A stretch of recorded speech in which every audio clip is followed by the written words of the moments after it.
Bienvenue à vous les coureurs. Aujourd'hui on se retrouve pour une comparaison de chaussures entre les Hoka Clifton 9 et les Hoka Mach 5. Et oui, dans cette vidéo nous allons voir la composition de la Clifton 9 en détail et ensuite je vais donner mon avis personnel et nous comparerons en fin de vidéo avec la Hoka Mach 5. Cependant dans cette vidéo il n'y aura pas de réelle revue sur la Hoka Mach 5, mais si vous voulez avoir des données plus précises sur cette chaussure, n'hésitez pas à aller voir la vidéo qui est dans la description. En tout cas c'est tout pour moi et on se retrouve directement pour comparer ces deux chaussures.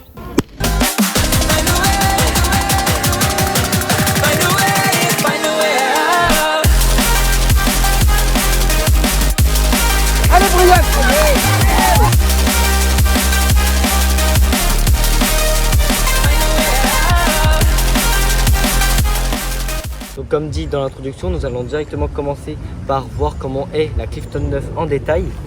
Donc la Clifton 9 est une chaussure qui pèse en 40 238 grammes. C'est donc des chaussures assez légères par rapport à d'autres qui peuvent donc peser à peu près 270 grammes. Aussi, ces chaussures sont pour moi des chaussures faites pour les footings car elles ont un très grand amorti qui leur permettent du coup d'absorber tous les chocs qu'on peut avoir pendant qu'on court. Et c'est donc ce point là qui est très important chez les Clifton 9 et qu'ils arrivent très bien à faire. Ça rejoint un peu la Clifton 8 car la Clifton 8 avait aussi une semelle assez molle, donc ce qui permet, comme dit auparavant, de empêcher la plupart des vibrations d'atteindre nos articulations. Donc en vrai, si vous cherchez une chaussure avec vraiment beaucoup d'amorti, la Clifton 9 répond vraiment à ces critères. Et le fait d'avoir aussi une semelle molle permet d'avoir une chaussure flexible, donc car comme vous pouvez le voir, elle se plie complètement car la semelle a presque aucune rigidité. C'est aussi ce qui joue du coup sur le fait qu'il n'y ait pas beaucoup de vibrations ressenties pendant la course à pied, mais ça peut déplaire à certains. Car en effet, sur la Hoka Mach 5, c'est beaucoup plus rigide. La semelle est beaucoup moins rembourrée. Je ne sais pas si vous allez le voir, on va essayer de comparer avec les deux à côté. Voilà, donc il y a beaucoup plus de semelles sur la Clifton 9. Donc si je les mets droites, parce que je sais pas pourquoi je les ai mis à l'envers. Donc si je les mets droites, les lacets, voilà. Donc si je les mets droites, regardez, il y a beaucoup plus de semelles vraiment sur les Hoka Clifton 9. Mais même avec cette différence de semelles, ils ont les mêmes drops. Car la Hoka Clifton 9 a un drop de 5 mm et la Hoka Mach 5 aussi. Donc sur ce point là il n'y a pas beaucoup de différence. Mais bon, comme j'ai dit auparavant, pour moi ces chaussures sont des chaussures de footing. Plus la semelle est molle, moins il y a de retour d'énergie pendant la course. Et par conséquent, si vous voulez faire des séances d'intervalle avec ces chaussures, ça va être assez compliqué. Ça va être compliqué mais pas impossible. Car oui, ces chaussures sont aussi capables de faire des marathons. Donc c'est vrai qu'elles sont capables aussi d'aller sur des compétitions.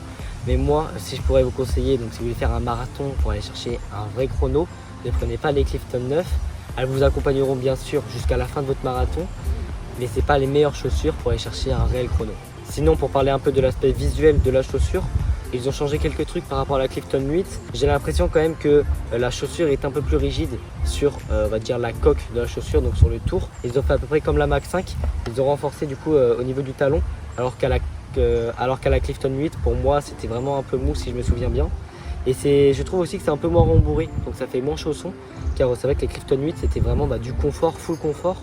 Et il y avait pas, on n'avait pas vraiment l'aspect chaussures de course. Mais sur ces chaussures, on a vraiment l'aspect, comme je dis, chaussures de course, car c'est une chaussure qui est assez légère, comme j'ai dit auparavant. Ce tissu utilisé est un tissu assez léger, car comme moi là je peux le voir, vous ne pouvez pas le voir vous parce que c'est trop petit pour le voir. Mais il y a des trous à peu près partout, donc pour vraiment faire aérer, on va dire, le pied pendant qu'on court.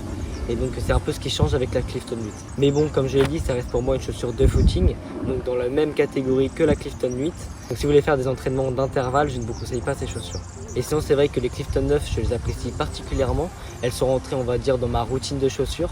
Je les utilise pour mes footings de récup et mes footings d'endurance fondamentale. Et les entraînements d'intervalle, je les garde pour les Hoka Mach 5, car c'est des chaussures qui sont quand même un peu plus légères que les Hoka Clifton 9. Donc pour les comparer un petit peu, c'est vrai que les Hoka Clifton 9 c'est du 238 grammes pour du 40 comme j'ai pu le dire. Et les Mach 5, elles c'est du 232 grammes, donc c'est quelques grammes de différence. Mais bon, quand on cherche vraiment la performance, les grammes font la différence. Et donc ces chaussures, elles sont plus légères, plus rigides et donc plus aptes à des entraînements de vitesse. Mais aussi ce qui rentre dans la comparaison entre ces deux chaussures, c'est le prix. Mais bon, ça va pas vraiment nous aider car elles sont à peu près au même prix. Je crois que je les ai eues toutes les deux à 120 €, mais bon, sans réduction, elles sont toutes les deux à 150 €. Un prix qui est pour moi abordable pour des chaussures de ce niveau. Mais bon, si vous voulez des chaussures un peu moins chères, n'hésitez pas à vous diriger vers les chaussures d'ancienne génération, donc telles que la Hoka Mach 4 ou la Hoka Clifton 8. Donc en réalité, si je devrais vous donner ma préférence entre la Hoka Mach 5 et la Hoka Clifton 9, Donc pour moi la Hoka Max 5 c'est vraiment une chaussure faite pour les entraînements d'intervalle et la Hoka Clifton 9 pour les footings. C'est toutes les deux des chaussures que j'apprécie, mais si je devrais en choisir une, ça serait la Hoka Max 5, car la Hoka Max 5 permet aussi de faire les footings, tandis que la Clifton 9 elle ne peut pas faire vraiment les entraînements de vitesse. Donc si vous voulez une chaussure complète et qui vous emmènera partout, je vous conseille vraiment la Max 5. En tout cas, j'espère que cette présentation de chaussures vous aura plu. Si oui, n'hésitez pas à me le dire dans les commentaires. N'hésitez pas aussi à me dire si une présentation des Hoka Max X vous intéresserait, car oui, ce sera les chaussures qui remplaceront mes Hoka Max 5. En tout cas, voilà, c'est tout pour moi. N'hésitez pas à vous abonner et à liker cette vidéo. Et moi, je vous dis à très bientôt les coureurs.